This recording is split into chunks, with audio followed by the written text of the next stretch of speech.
Whatever peace there was at the loud house was quickly shattered by Lori's distant yelling, and she could only put in the L in the loud when she was indefinably furious about something. Her yelling was not only spooked the girls, but also caused them to make a few mishaps on their projects. Lenny ended up making a long, jagged line on the side of the bed frame where she was making. A loud explosion was heard from Lisa's room. Lucy ended up getting an unnecessary amount of ink on her page that she was writing on, and Luna was restraining her guitar when Lori yelled out, causing the tender lines to break. Luann was practicing her routine involving water for a video the two were making, which involved herself gagging at the air due to the sudden interruption. Perhaps the only loud person not too effective was Lynn, who only startled a yelp. In a mix of irritation and surprise, the rest of the sisters stampede to Lori and Lenny's room to see what the misfortune of pissing off their eldest sibling. Upon opening the door, the girls saw the twins rubbing their sore ears while Lori herself was pacing around the room, with the meanest look she could muster. I cannot believe this. He told me he didn't know where he was and he lied to my face? Geez, sis, what's the damage? Luna asked irritably. The damage is that Bobby lied to me about where Lincoln is. Lori fumed. This was certainly news to the others, minus Lisa and Lily, who exchanged a worried glance. What do you mean he lied about where he was? Luann asked on edge. The eldest pointed at the twins. Ask these two. I'm gonna call Bobby right now. Lori spoke through the gritted teeth as she started to dial her boyfriend's number. The others looked to see the twins, who started bombarding them with questions. Not only that they were unable to answer with four mouths talking at once, Lisa, however, was more focused on her eldest sibling. She had two options here. Let Lori call Roberto, thus getting the Santiagos aware of Lincoln's whereabouts, which they may potentially anger the 11-year-old, or do something that could potentially earn her a bruise to the cranium. Get between Lori and her phone. Either way, no one was going to be happy with the results. Hearing the dial tone ring on Lori's phone, Lisa deduced that she had approximately 144 seconds before Roberto could answer. And seeing Lily's panicked face staring back at the child prodigy, who knew what she was going to do. Jumping onto the beds, the 4-year-old grabbed the pillow and threw it at Lori. The soft object hit right in the face, stunning the teen as she caused her to drop her phone. Unfortunately for her handheld device, it landed on top of its corner, causing the screen to crack and the device to shut off prematurely. Lori looked at her prized possession in complete horror as she let out a shrill gasp. The others finally took notice. The eldest then turned to give a livid gray gaze at the one responsible for this act. Lisa! Lori stomped towards her. Lori, I know you're angry about me damaging your handheld device, but... Lisa started, backing up a bit on the bed nervously. She was quickly hoisted up by her collar, as well as Lori held her death glare. And what had you done so important that you needed to break my phone? Well, you see, if it wasn't enough for your dumb experiments, I'm gonna... Lori started, before Lisa interrupted. I've known the whereabouts of our estranged brother as well, Lisa finally blurted out, leaving the others even more confused. The first of twins and now Lisa? Who else was keeping secrets around here? What if you knew where our bro was, and why didn't you say anything, Lise? Luna asked, trying to defuse the situation. And on top of that, where is he? Lisa sighed. There's no avoiding this is here. When we came back home yesterday, I noticed that Lincoln's backpack was missing from its position after that unfortunate altercation on Thursday. I was unsure if anyone else noticed, but it seemed like you didn't, so I assumed that Lincoln probably came back to reclaim his possessions, or someone broke into the house. Thankfully it was the former, but he didn't seem to be the only person that came by yesterday. Who else did? Lisa asked. It's better if I show you, and... Can you please put me down? Lisa said irritably. Lori complied and released her grip. The girls then went over to Lisa and Lily's room, where the child prodigy pulled up her surveillance cameras. Given how each of the camera was only shot by not covered sections of the house, but also every bedroom, there was some complaints about the lack of privacy. Luann then felt a bit guilty about this. She also had such a system up to record any potential gags. Lisa opened up the video feed from the previous day, and the rest of the sisters, minus Lily, gasped as they saw Lincoln and Ronalda stroll through the house, packing up the boys' belongings. It was bad enough that Lincoln ran away, but the fact that he took a pile of clothes and their other possessions with him, like he never lived here anymore, and increased the guilt that had been pooling in them since. At least they had the full confirmation that their brother was with people he knew and wasn't too far away. Lynn felt like she was going to cry again. It was one thing to inadvertently drive her brother out of her life, but to see in a real time hurt her to the core. Looking at the floor in shame, the words she spoke from her conversation with Pop-Pop still rang in the head. Lucy put a comforting hand on her shoulder, knowing that the inner turmoil of her athletic sister was plagued with. The emo then heard Lynn talk and Albert had due to the window being open. "So, what do we do now?" Lenny asked. "Although this may be against the interests of some of you, but it's at least best that we forgin knowledge about his whereabouts," Lisa stated. The chorus of whats and whys immediately followed. "Let me finish," the 4-year-old stated. "In case if you all forget, if the information Lucy relied on to us is true, Lincoln still has the option of bringing the attention of local law enforcement if we don't respect his wishes. While I know most of you would like to go visit him at the Santiago residence, not only that would be such act to our male sibling to become aware of the fact that we know of his current location, it could also cause him to seek shelter elsewhere. If that were to happen, tracking him down would be rather difficult. Let's count this as a coincidence that he's only about 4.3 miles away. Not only that, Lincoln has stated that he wanted to come home on his own, and if we try to visit him, he may think we may be trying to force this return. I'm pretty sure none of you would like to see the consequences of that," the child prodigy explained. The girls nodded in illusion. "Well, that's just great," Lori replied sarcastically. "Our brother is literally only 10 minutes away, and we can't even see him. If Ronnie Anne knows, then Bobby knows. But what is this about Mr. and Mrs. Santiago? Chances are if they knew about it, we'd have the cops on our doorstep within a day," Lola stated. "And speaking of which, how did you guys run into Lincoln? I thought you two were just going out." Luann eyed the twins suspiciously. Lola and Lana glanced nervously. We went out to look for him." They both smiled in an attempt to be so easily cowed. "Wait, so you literally went out to find him without telling us? What if you accidentally angered him?" Lori asked. Lana twiddled her fingers. "We just wanted to give him a gift." Lona shrugged. "I don't see anything wrong with that. Bro does wants us to change, right, dudes?" "Indeed, but given our current predicament, it's best to exercise caution," Lisa added.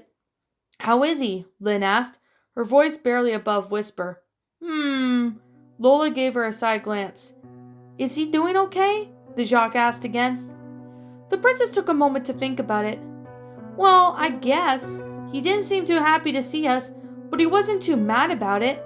"Are we in trouble?" Lana asked. The rest of them looked at each other. "No, but please don't lie about saying where you're going," Lenny told them. "So what about Mom and Dad and Pop-Pop? I know our parents went to the store, but Pop-Pop is still out there looking for him?" the comedian questioned. "Not to worry. Our parents and grandfather will be notified soon enough. However, like us, I would recommend they try not to visit Lincoln. On that note, how do you think Mom and Dad feel about this?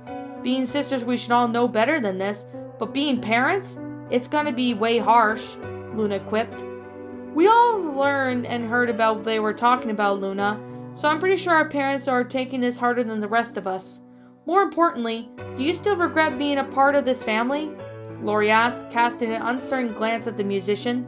"No," Luna rubbed her arm. "I'm sorry about saying that stuff, dudes. I was more upset about one of us, what we were doing to him until it was too late. But I guess it was a giant hypocrite, because it's not like I was any better." "Still, you were the first to realize it," Lynn replied. "Aw, come on, girls. We can't stay in the dumps forever. Like I always say, laughter is the best medicine." Luann chuckled. "So let's stop moping their faces and focus on getting Blinky back." Lucy nodded. For once, I agree with you on that. She gave a side glance to Lynn. If only we could get Lynn to do the same thing, she thought. After running into the twins, Lincoln and Ronaldo quickly made their way back to the Santiago household. Fortunately, they didn't run into any more of the Louds, but Lincoln couldn't help but begin to wonder what was actually going on in his old home. He didn't even know if his family was taking his threats seriously, but away from the way the twins seemed nervous about being near him, it might have given some indication that they were, or they were just afraid of making him angry. Either way, Lincoln was starting to feel that he might have been a little too harsh on the two girls. All they ever wanted was just a short walk with their brother, but it wasn't like they were begging for him to come back. Still, the boys still didn't trust everything they had said until he had enough evidence that suggested otherwise. Maybe this box is a sign they're taking it seriously, Lincoln thought. Upon entering the house, Ronaldo went to get a band-aid for her face, while Lincoln sat on the couch. The boy could only hear her mother scolding the 11-year-old for yet another injury. Bobby came out of his room a minute later, dressed in a pizza delivery outfit.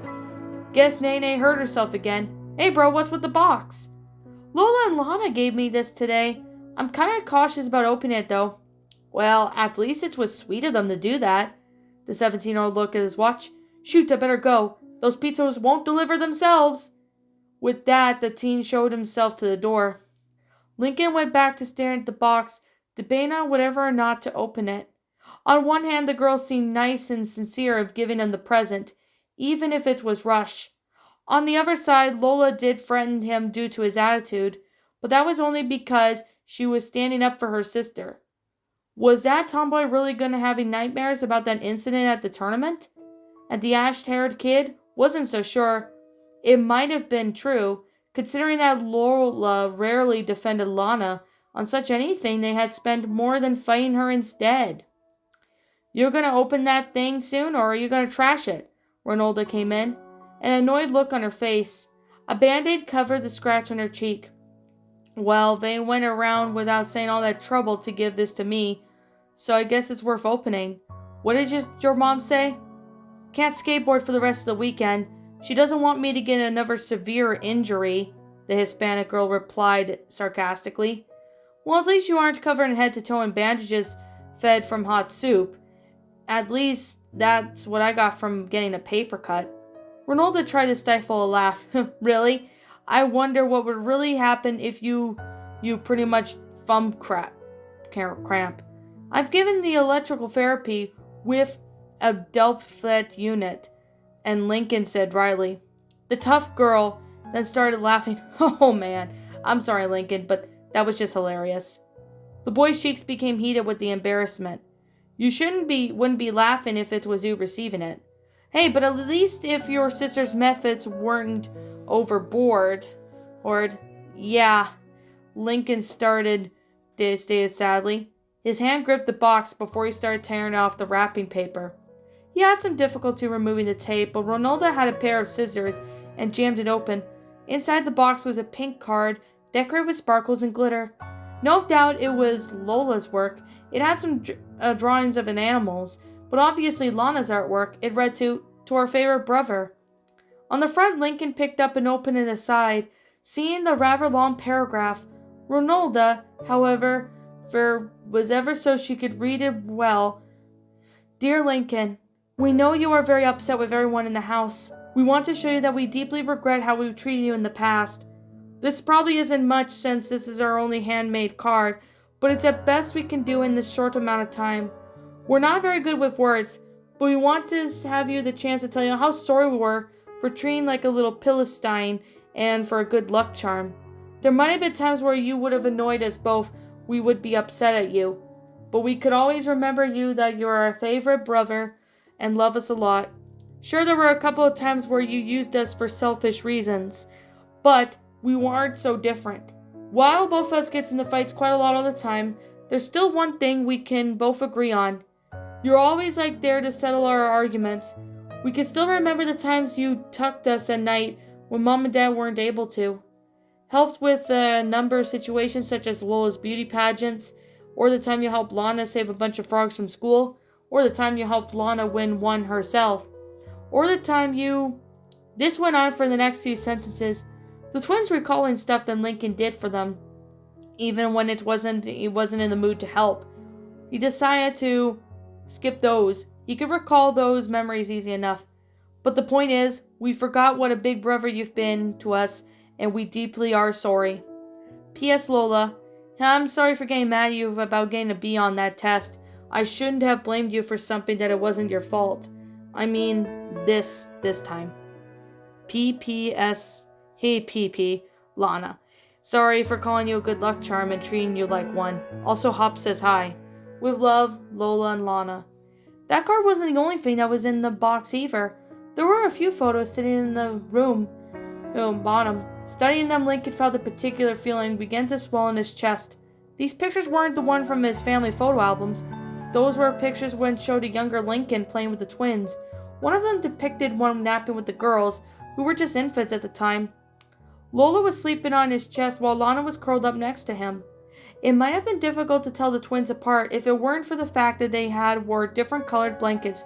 Lola's was pink and Lana's was blue despite being a female. Another picture was taken at the beach, with the twins making a sandcastle, while Lincoln was helping get some more building material. The twins were only 2 at the time, and around the same time period, Lincoln was rubbing the sun on the sunscreen on Lana, who thought it was funny to rub some on his face.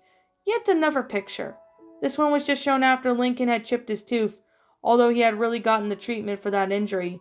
The twins wouldn't stop playing nurse until they made sure he was okay, and this photo was just taken 3 years ago. So annoying as it was, Lincoln felt that it was nice that his sisters cared so much for him. The last picture was taken more recent, and with the kids being in their current ages, it was one of the times Lola was pretending to be a princess and Lana as her knight, as Lincoln was the monster trying to breach their cardboard fortress.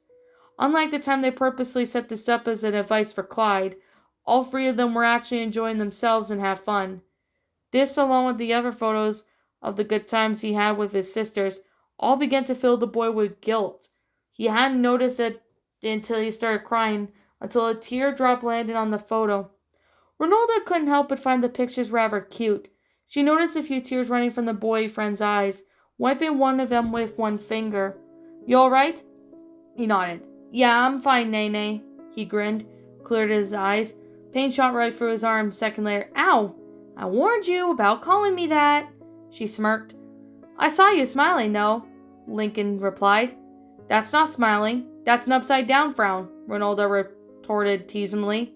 Sure it was, Nene. Lincoln started to laugh, but only the tomboy stopped grinning and punching his ear. Maria walked in seeing the 2 horse playing. The mother then found it pretty nice to see that her daughter was helping her friend with some very tough times. She didn't want to interrupt, but they still needed to eat.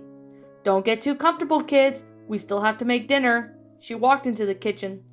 Ronaldo whispered in his ear. You haven't learned the right to call me Nene yet, she finished, before pecking the boy's sore earlobe. Haven't earned it? What do I have to do to earn that? Lincoln asked, rubbing his hearing one to his ear. That's for you to find out, she winked, before going to assist her mother. Lincoln then grew a bit confused. Since when did Ronnie Anne learn to flirt? He didn't know if this was because the tomboy was trying to get in touch with her more feminine side, or she just liked seeing Lincoln blush. Either way, the boy's cheeks were once again heated up, just thinking about it. The rest of the day winded down without much action. Albert's search proved fruitless. While the parents had been busy with the local grocery store, it took some time and doing some convincing for the manager to allow them to shop there again. Once they arrived, the girls revealed Lincoln's location. Since Albert had no idea where the Santiagos lived, he didn't exactly heed this warning as such. The grandfather just figured he might run into grandson tomorrow. As for Reed and Lynn Sr., they were elated by the fact that Lincoln wasn't too far away from them. It was still painful to see how they could not willingly go visit him, just to make things right. Like for everyone else, they'd have to catch him by the chance. Even so, if the parent happened to stumble upon their son, it would be a pretty awkward affair. While it was clear the kind of reservations Lincoln had with his sisters, it was pretty vague with the adults, and even how would you approach someone who has loved you since birth but try to cast you out on silly accusations? If Lincoln was accused of stealing or, God forbid, felony, then he would give a parent some reason to doubt their son. But even so, they know Lincoln. They would know that he's supposed to act and he wouldn't do anything heinous. However, their latest act can only be proof that they didn't support him as much as one would think, leaving their son with the assumption that they would have their support their daughters more than their son. Rita and Lynn Sr. would have to prove them wrong. They just weren't sure how to do it. As for Lincoln, after reading the gift that he had received from the twins, the boy felt very conflicted with his inner feelings. He felt that he was ready to forgive the twins for what happened, but there was still a side of him that he felt he needed to forgive them so easily. They would go and repeat the same thing and learn nothing. However, this time, the twins actually reminded him of the good times they used to share. But even so, there was still a good amount of negative experience to counter it. Such a deliberate debate on preventing Lincoln from getting a restless sleep. Even when Ronaldo couldn't help him on this one. Getting up in the morning, he had so many questions on his mind that he couldn't answer by himself. Lincoln needed help, and there was only one person he could think about to talk with them. "So, what did you really think about their gift?" Clyde asked as he walked past his best friend to Ketchum Park. "Well, for the first time since this whole thing started, I felt that I had regained something that I thought I wouldn't feel from my family again." "Interesting. And what is this feeling?" the nerdy child asked, trying to sound like a professional therapist. I felt like I was loved again, Clyde. Even though it was small, after seeing those pictures, I had felt every feeling like I was actually meant something. I just don't know what to do right now," Lincoln told him as they stopped against a tree. There were several people in the park when they arrived, playing with some pets. Some parents tending to their babies or toddlers, and others are just relaxing. "What are you so confused about?" "I'm not exactly the angry at my entire family anymore, even if they agreed to lock me out. But I still don't trust them. But I was still thinking that maybe I could stand to forgive a few of them. I'm not going to forgive all of them yet, but I can't exactly blame Lenny and Lily for getting roped into what happened. And now the twins are showing me remorse in a creative way. I'm just kind of worried things may end up going back the way they were, and they wouldn't take me seriously again." "I see. Sounds like you're afraid of letting them get too close to you. I think it's normal to be feeling this way after what happened, especially in your case. But if you still want to forgive him, right?" Clyde asked. "Yeah. Then you need to open up your heart more. Not literally, of course, but you do need to give him a chance to make things right again. I know it's probably difficult, but it's one of the first steps to mending a broken relationship." Lincoln then blinked at the advice that his friends had just gave him. "All those sessions with Dr. Lopez are really helping you, aren't they?" "Couldn't come from anywhere else," Clyde smirked. "Also haven't heard anything before, but it's nice to see that your hand has healed nicely." "Yeah, somewhat," Lincoln admitted. While he didn't have to wear bandages anymore, the scars from Lynn's teeth were still present. He occasionally felt a little pain if he kept his fingers flexed for too long. "Train your squirrel how to store nuts, nerd," a voice called out to them. Spinning around, Clyde and Lincoln were met with Chandler in his pose, and they too were additional people from their classes. "Oh, great, him," Lincoln muttered.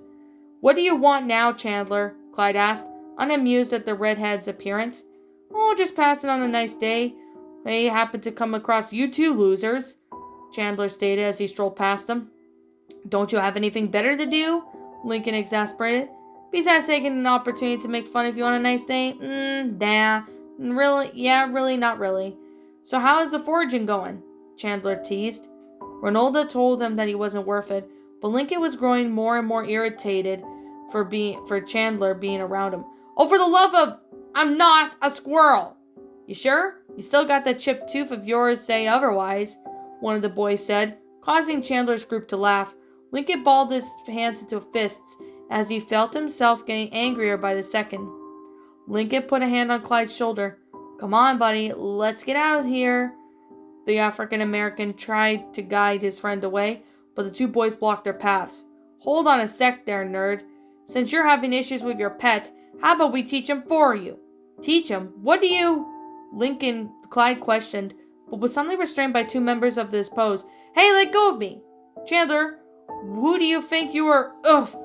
Lincoln found himself pushed on his back, wind knocked out of him as fur and flattest kid of the whole school sat on him and restrained his arms.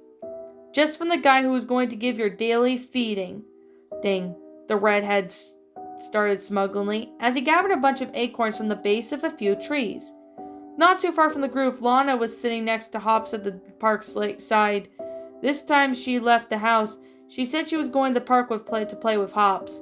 This held some truth that she intentionally played with her best friend. But over time she began to think about her brother. Often the pause at the lake's edge, the messy child wondered if Lincoln opted to hers and Lola's gift. She really hoped that he didn't just trash it when he had the chance, because the pictures they put didn't have copies. The words he had said to them yesterday still stung her, but Lana didn't blame Lincoln for his attitude. He wasn't so sure of the weird nightmares that plagued her. Plus, Lincoln was understandably still upset for them for various reasons. You think he liked the presents we gave him, Hops? Lana asked her companion. Hops gave a croaking response. Yeah, well, it was kind of short. Probably won't top, but the others are still planning. It's the best what we can do. It wouldn't take that long. And no offense to Lola, I wasn't going to perform in another pageant. Hops then croaked in agreement. One Lola is bad enough, but they didn't need two of them. I wonder what Lincoln's up to right now. Get those things away from me! A struggling voice was heard. Stop being a baby and eat your lunch, a snarky voice replied. Lana was confused at first, but she recognized that voice. Lincoln? Getting up, she climbed on the small hill and saw her brother. He wasn't alone. He saw Clyde being held back by two boys, while another pinned her brother to the ground. A redhead was trying to force feed him tree seeds, while another red hoodie, with practically shaved head, and stood and watched. Every time the redhead boy tried to put one in Lincoln's mouth, the white-haired child would just bite at his fingers. Stop biting so much, Luke. Hold his mouth open, Chandler ordered. Luke then took his hands from his pockets and kneeled down to Lincoln's level. The middle child did his best to keep his mouth shut, but with one swift punch to his cheek, forced him to cry out in pain for a brief moment. Luke then took this chance and pried the boy's mouth open. When Lincoln was clearly resisting, Lana had been watching this in shock. Before she was overcome with rage, she didn't know who those boys think they were, but she wasn't going to let them push their brother around. Chandler gave his typical smug grin as he was about to drop a load of acorns into Lincoln's mouth. Before he got the chance to do, something thick and sticky hit him from the back of his head, making him drop the seeds. What the? Another sticky substance, which turned out to be mud, nailed him in the head again. Luke was then hit in the face, along with the fat kid sitting on Lincoln. Get away from my brother, you jerks! Lana cried out as she unleashed a mud barrage at the bullies. Damn it, brat, Kevin! Well, use you as a shield. The bratty kids then stumbled as they were, pelleted with moist soil. Although most of the clumps did contain small rocks, which caused a few injuries. Getting irritated, the five boys turned their full attention to the lone 6-year-old. To make sure Lincoln and Clyde didn't even retaliate immediately after being released, Clyde was then punched in the gut twice, while Kevin jumped on Lincoln's stomach, causing the boy to hold his abdomen in pain. Clyde gasped for a moment before making his way over to Lincoln. Lincoln, are you okay? I'm fine. I gotta help Lana. Lincoln then spoke through with a grunt as he turned over onto his stomach, trying to get to his feet. Kevin used his girth to block the incoming shots as the boys advanced on Lana, who was becoming nervous. She aimed at Kevin's face to slow him down, but she couldn't keep this up as her arms were getting tired. The tomboy started panting as her muscles in her arms became too strained up from her attacks. By then, the bullies managed to get within several feet from her. Lana tried to run away, but one of the kids picked her up quickly and grabbed her by the back of her overalls. Put me down, you meanies, Lana said, struggling to get free. Oh, well, do you more than put you down, Kevin chuckled evilly, before a frog suddenly jumped on his face. Ah, get it off, get it off! He screamed as he tried to pry the animal off his face. Chandler ran over and grabbed the frog from the boy's face before throwing the amphibian to the lake. Stupid frogs. Hey, that was my best friend, you frew. Oh, don't worry, you'll join him soon enough. Chandler grinned. Since Lana's overall straps seemed to be able to stretch a considerable amount, the Red got an idea. Hold her tight, boys. Kevin and Luke then complied as they held on to the struggling 6-year-old by the straps. Chandler roughly grabbed hold of Lana before pulling her back a few feet. The straps were being stretched to their limit, and when he let go, the girl shot forward like a bullet. Giving a terrified scream, she stumbled back down the hill, grunting repeatedly until she landed face first onto the shallow end of the lake. Her hat floating out in the distance away, Lana groggily sat up, muttering something in pain coursed through her arms and legs. She spat out the foul-tasting sea-water before getting on her butt. Lana looked back to see the boys laughing up from the top of the hill. Pinching feeling developed in her stomach at the utter embarrassment of being flung like a rag doll hitting her hard.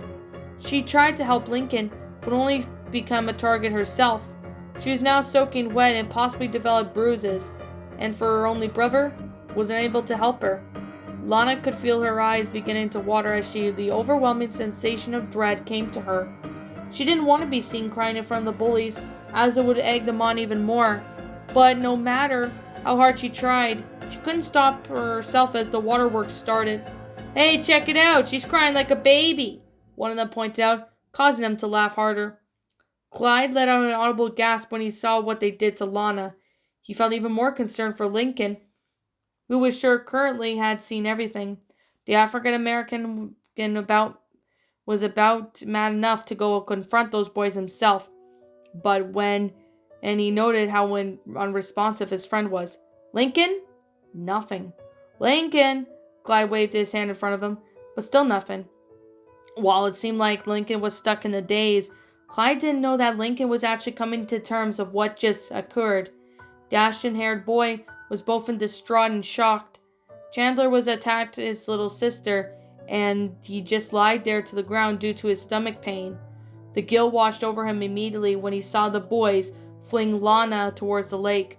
The middle child was absolutely shaken to his core when he heard her scream. He was her older sibling, and as such he was supposed to protect her from people like Chandler and his goons.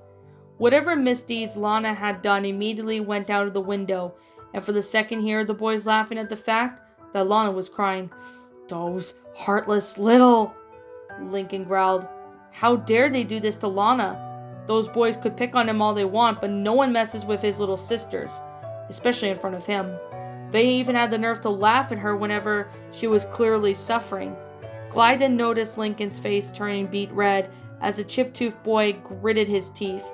On the onslaught of rage hitting from him was so strong that it roughly did the same at the same time as Lincoln got into his fight with Lynn on Thursday.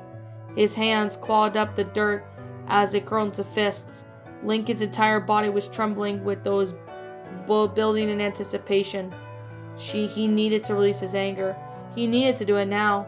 Luckily for him, the boy had a giant 5 targets laughing their asses off right in front of him. Those 5 boys were going to rue the day they crossed him. Lincoln?" Clyde asked nervously. But once again his friend didn't hear him. Still holding the murderous glare, Lincoln got to his feet. Ignoring the sore stomach, he spotted a dead branch hanging nearby a tree, which gave him an idea. He walked over to it and, with a little difficulty, broke the branch off its parent with a loud snap. "Chandler!" The boys stopped laughing as they saw how angry Lincoln was as he dragged something a branch almost twice its length on the ground. "You fucking bastard!" he muttered and grit through his teeth. The boys then became unnerved as they clearly did not expect Lincoln to be as angry as he appeared right now. "Okay, someone's angry," Kevin stated. "Oh, come on, there's 5 of us and 1 of him. If Larry wants to get pummeled, then we'll give it to him for free," Chandler pointed out. The boys in charge of the lone 11-year-old. Squinting his eyes, Lincoln gripped on the branch with both hands before swinging the wildest part at him. The tiny mini branches cut up the faces of the 2 boys down in front of them up the ground, stunning them long enough for Lincoln to kick them hard in the groin, which delivered a swift blow to the nose from another. They all fell screaming in agony as Kevin swung a meaty fist at Lincoln. Instinctively, Lincoln blocked the old branch, causing it to break in 2. He then threw the wilder part at Kevin, who just dodged to the side, but didn't get the chance to avoid Lincoln jabbing him in the gut by the thicker base of the branch. Doubling over, Lincoln hit him twice in the head with the base, breaking whatever remained on the branch, leaving 2 large welts on the boy's head. Luke and Chandler felt a little nervous now, seeing how easily Lincoln just dispatched 3 members of their group, without even pausing for a breath. Since Lincoln didn't have a weapon anymore, they could try and flank him and overwhelm him in that way. Lincoln targeted Luke first, who proved that he didn't know how to fight and just managed to land a few blows to Lincoln's body. Chandler was about to come in from behind, but Clyde jumped in as a distraction, wanting to get some payback on the ringleader himself. Lincoln dodged yet another blow from Luke's before wrapping his arms around the boy's midsection. With a heavy breath, he lifted Luke up and performed a suplex on him, making the hooded boy land hard on his back. Luke didn't have time to respond as Lincoln quickly nailed the boy twice in the face, putting him out. Lincoln wouldn't admit it back then, but he was glad Lynn had used some wrestling moves on him. The ashen-haired boy panted a bit. While his face was still reddened with aggression, he was still growing a bit tired, but he wasn't finished yet. Giving a quick swivel to his head, he found Chandler in deadlock with Clyde. Giving a loud yell, Lincoln bolted down towards the redhead, who was still focused on his best friend. Both Clyde and Chandler were surprised at the flash of white suddenly cut in, Lincoln finally pinning Chandler to the ground. "What's your deal, Larry? It's just a prank." "So picking on my sister is a prank to you?" Lincoln retorted, before repeatedly sacking Chandler in the face. The blows were pretty harsh, and the red felt that Lincoln was trying to smash his face in. The white-haired boy was complete fed up with Chandler and his attitude, his constant teasing, tricking him into giving him free stuff, and being a nuisance to the school and life in general. The fact that he did try to force-fed him acorns and toss his little sister at the lake was all finally that drove out another enraged Lincoln. He hit and landed like a pure bliss to him. The active enacting the long bottled-up rage finally being quelled. After 12 swings, Chandler had a broken nose, swollen cheeks and missing teeth, and a black eye. Clyde stood nervously as he watched Lincoln continue to wail on the poor boy. Sure, he deserved it, but he had never seen Lincoln this angry before. Perhaps him losing it fighting Lynn wasn't too far-fetched as it sounded. The fact that it just took on 5 kids in the fit of rage was enough proof on the side that Lincoln was quite destructive, and he would likely stop at nothing until he got out of this episode. "Please, no more," Chandler cried after being punched for the 20th time. Lincoln then grabbed him by the shirt collar. "What's my name, Chandler?" He then spoke in a low voice. After not getting a response, he punched him again. "What is my name? And call me Larry one more time. I fucking dare you," he panted. "Lincoln," he finally cried out. The anger child released him. "You can pick on me all you want, but if you or your friends go anywhere near my sisters or mess with my friends again, you better pray that I don't find you." With that, Lincoln got up, leaving Chandler in a withering mess on the ground. Lincoln then continued to breathe heavily. His best friend was too nervous to get near him. Clyde was worried that Lincoln might turn his rage onto him, but seeing the boy's face turning back to his normal color, his breath becoming more debunked this. You okay, buddy?" "I'm sorry, Clyde." "Huh?" "I'm sorry you had to see all that. I just lost it when I saw what they did to Lana." Clyde didn't even know why Lincoln would be apologizing for that. Clearly he was the only child, but he'd be highly upset too if he saw his younger brother or sister being picked on. Lincoln walked over to the lake, where Lana's sobs were growing even ever so clear. He spotted the little tomboyish sister crying into her knees. Looking at her reminded him of the night he ran off, wanting to be alone in the wild pity. While yet Ronalda found him and comforted him, he just couldn't let Lana sit there crying, even after everything that happened. Lincoln finally came to realize that he still loved his sister and that she needed him more than ever. Lana finally paused when she heard footsteps approaching her. Looking up, she saw the saddened expression of her brother. She noted that he had a few bruises on his face, and no doubt from fighting those boys. Looking over her, Lincoln saw that Lana had developed a few bruises, making him wish he'd pound those bullies' faces even more. Sitting down next to her, Lincoln wrapped his arms around the toddler, bringing her into his embrace. Lana returned the gesture, hugging him as best she could as she continued to cry. although she would soon continue to cry at the prospect of being a victim of bullying.